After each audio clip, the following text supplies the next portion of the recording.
여러분 안녕하세요. 8월 11일 여의도 펀드메뉴TV 금일시장 전망 및 투자 전략 시작하도록 하겠습니다. 즐거운 아침이네요. 미국 주식시장이 드디어 큰 반등이 이루어졌습니다. 이유는 여러분 잘 아시죠?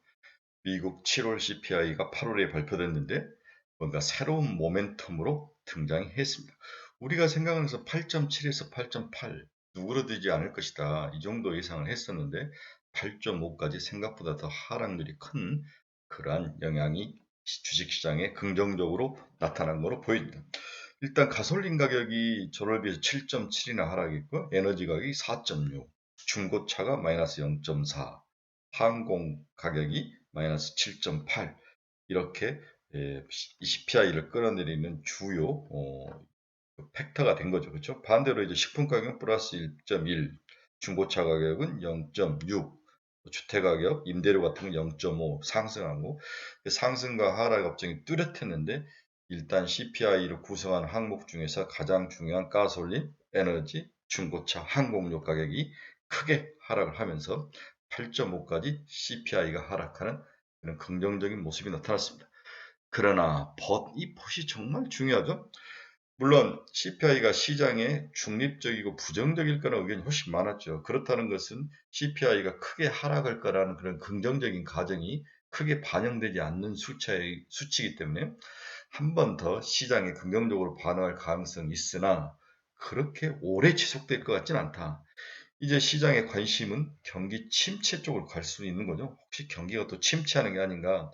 뭐 다음 달도 보니까 주택 가격이 크게 지금 하락하고 있는 상황이기 때문에 CPI는 크게 꺾일 확률이 높아 보이는데 문제는 이게 경기 침체로 번지지 말아야 한다는 거죠. 그렇죠?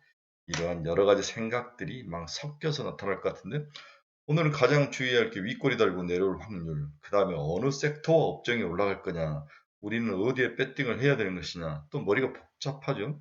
이미 포트폴리오를 들고 있지 않는 친구라면 머리가 복잡할 거고, 이미 가지고 있는 친구라면 내가 언제 빠져나가야 될 것인가, 또 이러한 생각들이 막 섞여 있는 오히려 복잡한 하루인데, 일단 정강 후 살짝 조정받는 그러한 양태이기 때문에 자기가 가지고 있는 종목이 여기서 플러스 10 정도 이렇게 올라오면 좀 줄여야죠. 그건 사실이죠. 좀 줄여서 현금을 한 30% 정도를 마련하고 새롭게 올라올 테마를 찾고 기다려야 되는데 그 테마의 1번이 일단 조선이 올라오는 것 같아요. 조선이 확실히 올라오고 다음에 건설이 살짝 고개를 드는데 과연 지속성이 있을 것이냐 이런 면들을 한번 살펴보는 그런 하루가 되지 않을까. 그리고 이제 어제 하락의 주범이었던 반도체들이 엔비디아를 중심으로 다시 크게 반등해 올라오는데 금리 하락, CPI 하락, 이 모든 물가 하락의 가장 큰 수혜주는 뭐라 그러죠? 반도체와 IT다. 제가 여러 번 이야기를 해드렸는데 만약에 6.5까지 올해 CPI가 빠지고 5%대까지 빠진다면 이제는 반도체를 살 때가 됐는데 언제 사느냐 이것도 참 중요한 문제인데 아직까지 불안전한 면은 있기 때문에 좀 엉덩이가 무거운 사람 불알매수로 접근을 해라. 저는 이렇게 권유를 해보고 싶습니다. 자, 오늘 시장 한번 석사를 살펴보도록 하겠습니다. 구독, 좋아요 많이 눌러주십시오. 네, 금일 시장 키포인트 한번 봅시다. 7월 CPI가 발표됐다. 시장의 예상을 하회했죠? 네, 아주 좋은 결과입니다. 8.5까지 내려왔습니다. 그래서 이익 실현이 좀 필요하다. 근데 오늘 올라오면 이익 실현을 좀 해줘야 되죠. 한 30% 수준. 근데 오늘 30%를 하라는 게 아니라 10%, 10%, 내일 또 뭐 이렇게 해서 평균 8월 말까지 한 30% 정도의 현금은 마련을 하라. 이게 8월 말까지의 현금 비중입니다. 성장주가 가장 수혜를 받을 것이다. 성장주 중에서 지금 가장 많이 빠진 게 뭡니까? 반도체죠. 네, 반도체주에 대한 것이 필요한데 삼성전자, SK하이닉스 중에서 역시 SK하이닉스를 사는 게 더 나은 것 같아요. 네. 베어마켓 랠리의 향후 수준이 어느 정도로 결정될 것이냐 이 부분을 예측하는 것도 여전히 큰 숙제입니다. 이 뒷속에는 새로운 어떤 고래, 새로운 고래, 작은 고래, 새로운 테마가 혹시 뭐가 있느냐 이 부분도 늘 관심을 가지고 여러분들이 눈을 크게 뜨고 찾아야 됩니다. 미국 CPI 지수가 발표됐죠? YY로 8.5, 전월 9.2까지 찍었던 게 8.5까지 떨어졌는데 저는 뭐 다음 달은 8%까지 내려올 것 같아요. 칠자도 운 좋으면 충분히 보일 수 있는 그런 상황. 한번 올라갈 때도 우리가 에스컬레이터를 타고 쭉 올라갔듯이 내려갈 때도 에스컬레이터를 탈 것이다. 이게 미국 지수들의 특징이죠. WTI 가격 한번 보십시오. 다 마찬가지지 않습니까? 전부 다 그 뒤에는 투기적 세력들이 들어가 있는 건데 CPI는 투기적 세력이 들어갈 이유는 없지만 커머디티는 그런 상황이죠. 그래서 물가도 한번 꺾이기 시작하면 생각보다도 꺾이는 강도가 커질 것이다. 이제 물가 걱정에서는 벗어나야 되는 게 아닌가. 그렇다면 생각보다도 CPI가 꺾이는 그런 선반영 긍정적인 효과가 시장에 빨리 반영되고 끝나버릴 확률이 높아 보인다. 이렇게 저는 개인적으로 정리를 해드리고 싶네요. 오늘 아침에 끝난 미국 주식시장 한번 봅시다. 다우는 1.63%나 올랐네요. 33,000을 회복했습니다.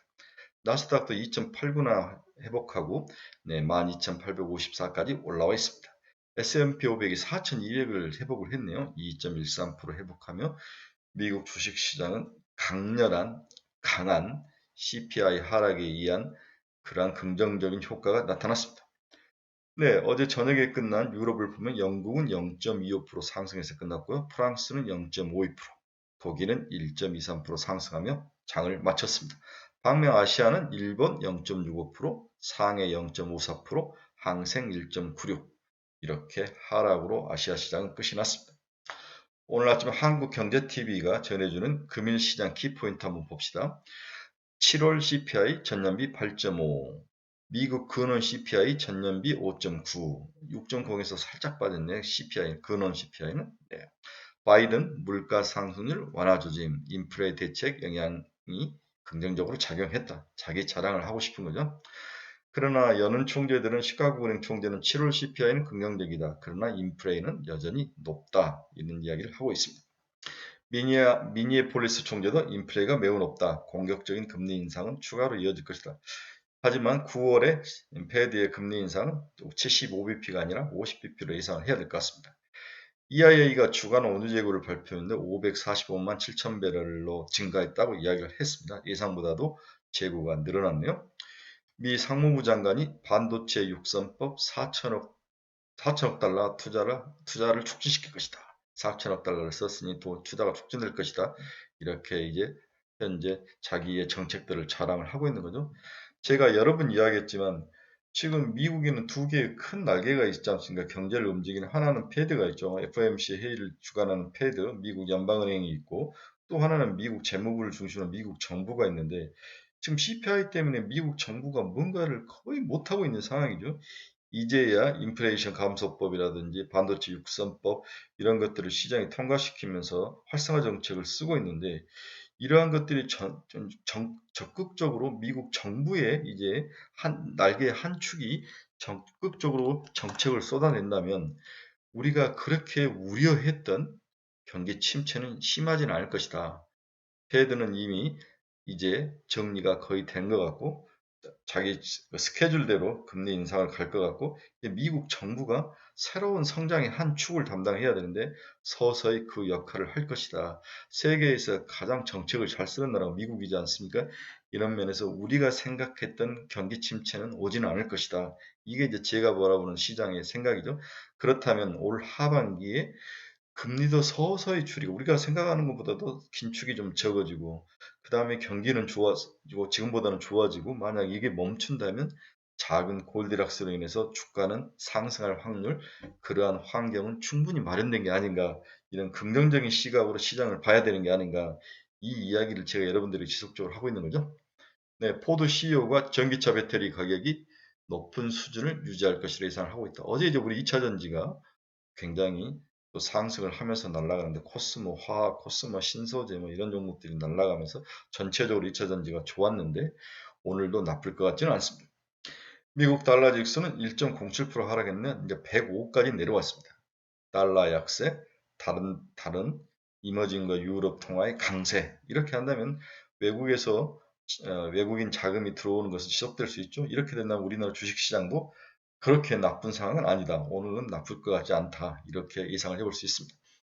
미국 금리도 하락을 했네요. 2년짜리는 3.23, 5년짜리는 2.94, 10년짜리는 2.79, 5.5bp, 4.3bp, 네, 거의 1bp 이 정도로 하락을 해서 2년과 10년의 스프레드는 44bp, 마이너스 44bp 이 정도를 유지하고 있습니다. 일단 50bp가 넘어가야 시장에 관심을 받을 확률이 있는데 일단은 금리에 대해서는 시장이 지금 크게 관심을 갖지 않는 상황이다. 경기 침체라는 것에 같이 묻혀 있죠. 최근에 이제 여러 소식통에 의하면 주린이들이 이제 채린이가 된다는 거죠. 채권 시장에 가가지고 금리를 4%, 5%씩 주니까 채권 시장에서 돈이 몰려가는데 채권에서 부자 되겠습니까? 물론 뭐 부자 될 수는 있죠. 예, 주식 시장을 떠나면 돈을 벌 수 있는 이 베어마켓 랠리의 이 황금기를 놓치는 거죠. 제가 여러분들에게 유일하게 자랑하고 싶은 것은 베어마켓 랠리가 온다. 떠나지 마라. 시장에 오랫동안 붙어 있어야 전리품을 가질 수 있다. 이러한 것들을 지속적으로 강조했던 것은 여러분들에게 칭찬을 좀 받아야 될 것 같습니다. 자우간 채권 시장은 그렇게 저는 추천하고 싶지는 않습니다. 금일 주요 미국 기업들의 주가 종가 한번 봅시다. 애플은 169달러에 끝났네요. 2.62%. 테슬라도 3.89% 상승해서 883달러까지 다시 반등을 했습니다. 리비안이 1.91% 상승했네요. 37달러. 마이크로소프트가 2.43% 상승해서 289달러. 엔비디아가 5.9이나 상승을 했네요. 네, 180달러를 다시 회복했는데 200달러 근처까지 가다가 어제맞고 왔는데 목표는 1차 목표는 200달러입니다. 어제 이제 우리 카페 친구 중에 한 분이 엔비디아를 자기가 꾸준히 아마 사는 것 같아요. 분할해서 사고 얘들 미래를 위해서 저축도 해주고 엔비디아를 팔아야 됩니까? 그래서 저는 강하게 눅 놓으라고 그랬죠. 아닙니다. 더 꾸준히 사야 된다. 엔비디아는 일시적일 것이다. 걔들의 큰 관점은 게이밍이 아니다. 게이밍은 이제 과거의 모습이고 지금은 전장하고 데이터 센터이다. 데이터 센터와 전장은 지속적으로 관련된 GPU나 이러한 반도체는 지속적으로 생산을 해야 될 것이다. 이런 것 때문에 길게 보고 한다면 엔비디아는 틀림없이 500달러까지 간다. 이런 이야기를 해줬습니다. 여러분들도 믿으십시오. 엔비디아는 꾸준히 사야 합니다. TSMC도 4.03%나 상승했네. 88달러. 자간 이번 CPI 하락의 가장 큰 수혜주는 반도체다. 이렇게 이야기를 해볼 수 있습니다. 마이크론 테크놀로지도 3.8% 상승했는 61달러. 메타 플랫폼스는 5.82% 올랐네요. 네, 178달러까지 올랐습니다. 노블록스가 최근에 맛이 좀 갔는데 EPS하고 매출액이 하락했다고 2분기 실적 발표를 했죠. 또 하루 이용객이 5,220만 명으로 1분기 대비 190만 명이 적다. 이런 이야기로 노블록스가 어제 시간의 시장에서 두들겨 맞다가 오늘도 좀 안 좋았다가 1.48% 상승하면서 마감을 했는데 일단은 그나마 브레이크가 걸린 상황인데 좀 지켜는 봐야 될 것 같습니다. 우리나라도 메타 플랫폼스가 지금 메타 관련 종목들이 올라오지 못하고 있는 상황인데 저금리 상황이 형성이 되고 CPI가 내려오고 다시 성장주가 시장에서 한번 시장을 다시 작은 고래처럼 올라온다면 메타 관련 종목도 한 번은 순환매로 돌 확률은 있어 보인다. 이런 생각을 해봐서 여러분들 늪속에 빠져서 고생하신 분들은 팔지 말고 지속적으로 들고 계십시오. 최소한 하락률의 반 정도 올 때까지는 어쩔 수 없습니다. 들고 견디셔야 합니다. 네, 비트코인도 2.6%나 상승해서 23,000달러를 지나가고 있습니다. 일단 3만 달러를 회복해서 비트코인 25,000까지는 올라올 것 같아요. 그 과정은 CPI가 하락하고 기준금리가 지금보다는 좀 더 올라가는 게 좀 줄고 금리가 하락한다면 비트코인도 다시 한번 올라올 확률은 있어 보인다. 나머지 잡코인들도 들썩들썩 하는 것 같아 보니까 또 작전을 하는데 저는 코인 투자에 대해서는 아주 지금도 부정적입니다. 자, 마지막으로 금일시장 결론 한번 봅시다. 이제 CPI는 피크아웃이 시작됐다고 봐야 한다. 다음 달에는 8%까지 빠질 것이다. 그러나 문제는 경기 침체의 강도와 수준이 어느 정도로 나타날지가 중요하다. 하지만 앞에서도 이야기했지만 미국 정부의 집중적인 정책들이 이제 쏟아져 들어가기 때문에 경기가 생각보다는 침체력이 낮을 것이다. 너무 걱정할 필요는 없을 것 같다. 시장은 아직 CPI 피크아웃을 가정한 선반영이 크게 반영되지 않은 관계로 추가 CPI 하락이 반영되지만 기간이 짧게 반영될 것이다. 오늘 내리면 거의 끝날 것이다. 그래서 오늘 시장은 정강 후 꼬리 달고 내려오기가 나타날 것. 이 주의가 좀 필요한 게 아닌가. 앞에서도 이야기했죠. CPI 하락의 최대 수혜주는 반도체와 IT일 가능성이 높아 보이죠. 주범인 엔비디아와 반도체가 오늘 크게 올랐는데 오늘 우리나라의 반도체 관련 기업들이 주가 상승이 크게 좀 나타날 거로 예상이 되고 있습니다. 하지만 무엇이든지 지금 오래가지 않을 것으로 보여서 상승시마다 약간의 현금 마련이 필요하다. 8월 말까지 한 30% 수준의 현금 마련은 좀 필요하다. 이것은 제 생각이죠. 우리의 목표는 새롭게 시작할 자금 거래를 또 사냥을 해야 되기 때문이죠. 일단 어제 새롭게 나타난 게 건설과 조선인데 오늘도 한 번 더 갈 것 같아요.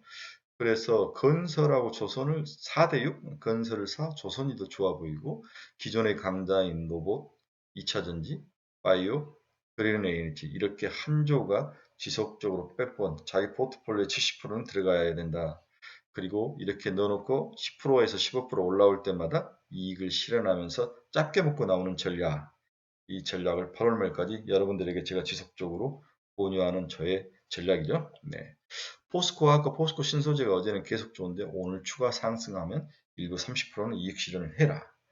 그래서 오늘 새롭게 눈에 띄는 것은 현대건설하고 삼성엔지니어링, 그다음에 현대중공업 정도, 뭐 이 정도. 조선기자재가 이제 신고가를 치고 올라오는데 조선기자재는 좀 더 가기는 보여요. 여기서 한 10% 정도 올라오면 이익 실현을 해라. 그 다음에 CS 윈드 같은 재생에너지 쪽은 한 번 더 가게 보인다. 이렇게 예상을 해볼 수 있습니다. 자, 오늘은 즐거운 날입니다. 정강 후 윗꼬리 들고 내려오는 거 좀 주의해라. 이것들 좀 머리에 좀 넣으시고 어느 정도 자기가 기존에 가지고 있던 종목이 치고 올라오면 살짝 한 20, 30% 이익 실현을 해주는 그러한 센스. 이 정도면 충분하지 않을까. 일단 누려야죠. 네. 여러분, 이제 홍수, 비 피해가 너무 많이 나는 것 같아요. 오늘도 또 한 번 더 내린다는 예보가 있는데 이럴 때일수록 건강에 주의하시고 네, 좀 주의를 잘 살피고 그런 일들이 있었으면 좋겠습니다. 면허 뚜껑에 빠진 좀 나이 드신 두 남매라고 그래야죠. 그 이야기를 듣고 가슴이 되게 아팠습니다. 또 신림동에서 반지하에서 돌아가신 또 세 분의 가족들 정말 가슴이 너무 아프더라고요. 근데 우리 사회가 2020년 최첨단을 사는데 아직도 우리 주위에는 이러한 사각이 있다는 게 참 가슴이 아픕니다. 네, 우리 모두도 주위를 돌아보는 그런 의미 있는 하루가 됐으면 좋겠습니다. 여러분 감사합니다. 내일 아침에 즐거운 모습으로 건강한 모습으로 뵙시다.